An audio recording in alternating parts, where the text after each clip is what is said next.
بسم اللہ الرحمن الرحیم۔ السلام علیکم۔ قبیلہ بنو اسد کی ایک معزز خاتون خدیجہ قریش میں ایک مالدار عورت سمجھی جاتی تھی۔ وہ بیوہ تھی اور اب تک وہ 2 خاوندوں سے شادی کر چکی تھی۔ ان کے دوسرے خاوند نے بہت کچھ مال و اسباب چھوڑا تھا۔ خدیجہ رضی اللہ تعالی عنہ اپنے کارندوں کے ہاتھ ہمیشہ شام، عراق اور یمن کی طرف مال تجارت روانہ کیا کرتی تھی۔ حضرت صلی اللہ علیہ وآلہ وسلم کی دیانت و امانت کا شہرہ سن کر انہوں نے اپنے بھتیجے قتیمہ کی معرفت اس امر کی خواہش ظاہر کی کہ حضرت ان کا مال تجارت لے کر شام کی طرف جائیں اور بطور کارندہ خدمات تجارت انجام دیں۔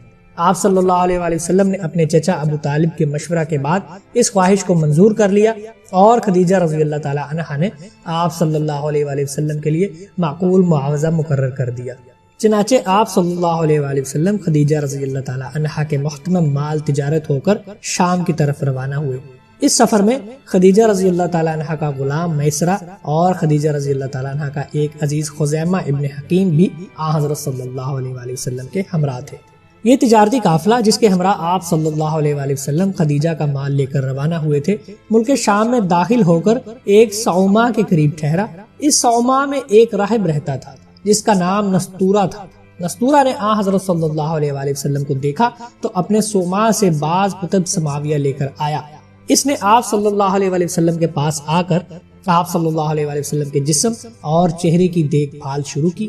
کبھی آپ کو دیکھتا، کبھی کتب سماویہ کو پڑھتا اور مقابلہ کرتا۔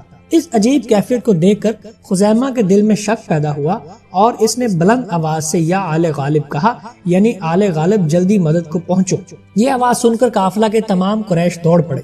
نستورہ اس طرح قریش کو آتے دیکھ کر وہاں سے بھاگا اور اپنے صومعہ کی چھت پر جا بیٹھا۔ وہاں سے قافلہ والوں کو بتایا کہ خطرہ کی کوئی بات نہیں تھی، میں اس شخص کو جو تمہارے ساتھ ہے کتب سماویہ کو دیکھ دیکھ کر معائنہ کر رہا تھا۔ نبی آخر زمان کے جو علامات اور خد و خال ہماری کتابوں میں لکھے ہیں وہ سب اس میں موجود ہیں۔ یہ سن کر سب کو اطمینان ہوا۔ اس سفر میں بھی قافلہ کا مال بہت منافع سے فروخت ہوا۔ اس طرح آپ کئی مرتبہ خدیجہ رضی اللہ تعالی عنہا کا مال لے کر بحرین، یمن اور شام کی طرف گئے۔ ہر مرتبہ تجارت میں خوب منافع کمایا۔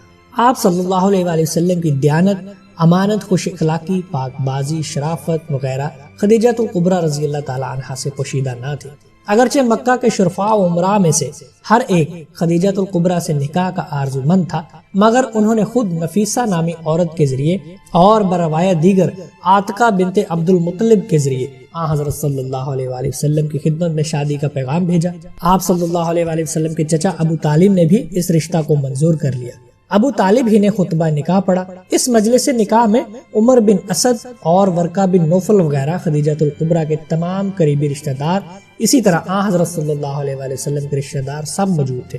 نکاح کے وقت آپ کی عمر 25 سال کی اور حضرت خدیجۃ الکبریٰ کی عمر 40 سال کی تھی۔ حضرت خدیجۃ الکبریٰ کے بطن سے آپ صلی اللہ علیہ وآلہ وسلم کے 3 بیٹے اور 4 بیٹیاں پیدا ہوئیں۔